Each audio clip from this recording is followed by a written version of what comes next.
आज Doubtnut app download करें। Doubtnut पर अपने सभी गणित, रसायन विज्ञान, भौतिक विज्ञान और जीव विज्ञान के डाउट्स का करो सफाया।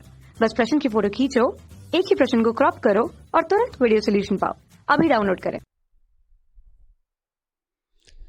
हेलो दोस्तों, जैसा कि आप यहाँ पर देख रहे हो कि इस क्वेश्चन में दिया हुआ है कि 12 को पावर n का अंक 0 या 5 पर नहीं हो सकता, जबकि n कोई प्राकृतिक संख्या है। ठीक है, मतलब हमें यहाँ पर यह सिद्ध करना है कि जो 12 पावर n है उसका अंक 0 या 5 पर नहीं हो सकता है। ठीक है, तो हम यहाँ पर सबसे पहले लिख सकते हैं, यहाँ पर 12 पावर n जो दे रखा है 12 पावर n, इसको हम क्या लिख सकते हैं, 12 को हम लिख सकते हैं 2 गुने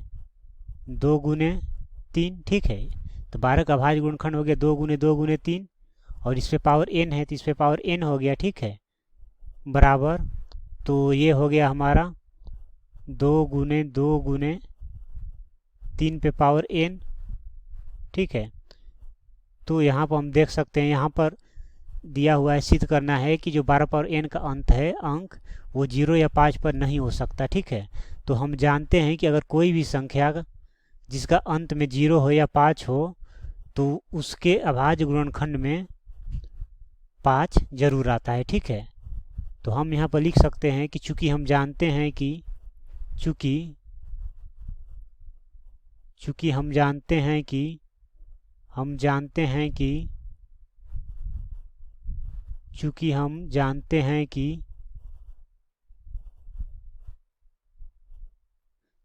हैं कि अगर किसी भी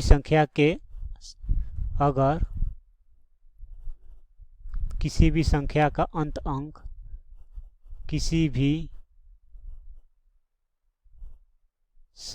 अंत अंक संख्या का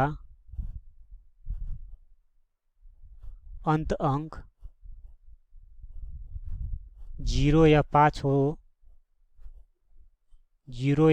हो तो उस संख्या के अभाज्य गुणनखंड में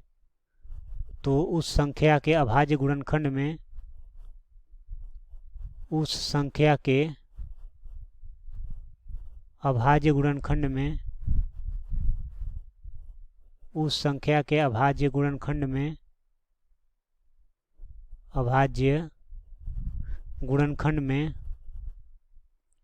5 जरूर आता है, 5 जरूर आता है। लेकिन यहाँ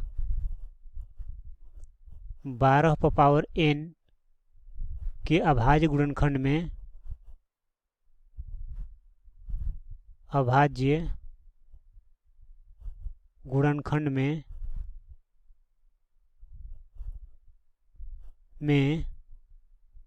5 कभी भी नहीं आ पाएगा, 5 कभी भी नहीं आ सकता,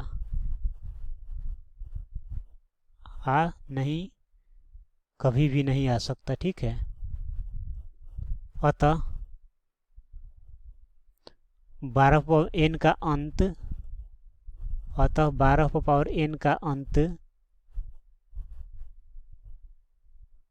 अंक 0 या 5 पर नहीं हो सकता, 0 या 5 पर नहीं हो सकता, जबकि n कोई प्राकृतिक संख्या हो, जहां n कोई प्राकृतिक संख्या हो, n कोई प्राकृतिक संख्या हो। ठीक है, क्योंकि हम जानते हैं अगर किसी भी संख्या का अंक यदि 0 हो या 5 हो तो उसके अभाज्य गुणनखंड में 5 जरूर आता है। जिससे हम एग्जांपल से भी समझ लेते हैं, ये जैसे 10 हो गया, ठीक है, ये 15 हो गया, ये 20 हो गया, ये 25 हो गया, या फिर हम 5 को भी ले लें तो इसके एक ही अंक है तो इसके अंत में 5 है तो इसके अभाज्य गुणनखंड में 5 ही है। ठीक है, तो 5 आ गया। 10 है तो इसके अभाज्य गुणनखंड में 5 जरूर आ गया। 15 है तो इसके अभाज्य गुणनखंड में क्या होगा, ये 5 आ जाएगा।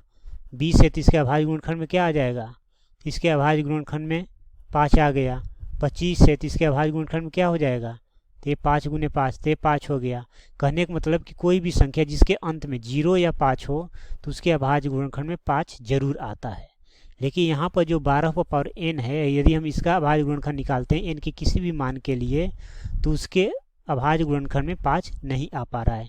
इसका मतलब ये हुआ कि 12 पावर n का जो अंत अंक होगा वो 0 या 5 नहीं हो सकता है। और यही हमें यहाँ पर सिद्ध करना था, प्रूव करना था, जो कि यहाँ पर क्या होता है, ये प्रूव हो जाता है, सिद्ध हो जाता है। Thank you. कक्षा 6वीं से 12वीं से लेकर नीट, IIT, JEE वो एडवांस के लेवल तक 1 करोड़ से ज्यादा छात्रों का भरोसा। आज ही डाउनलोड करें डाउटनेट ऐप या व्हाट्सएप करें अपने सारे डाउट्स 8400 400 400 पर।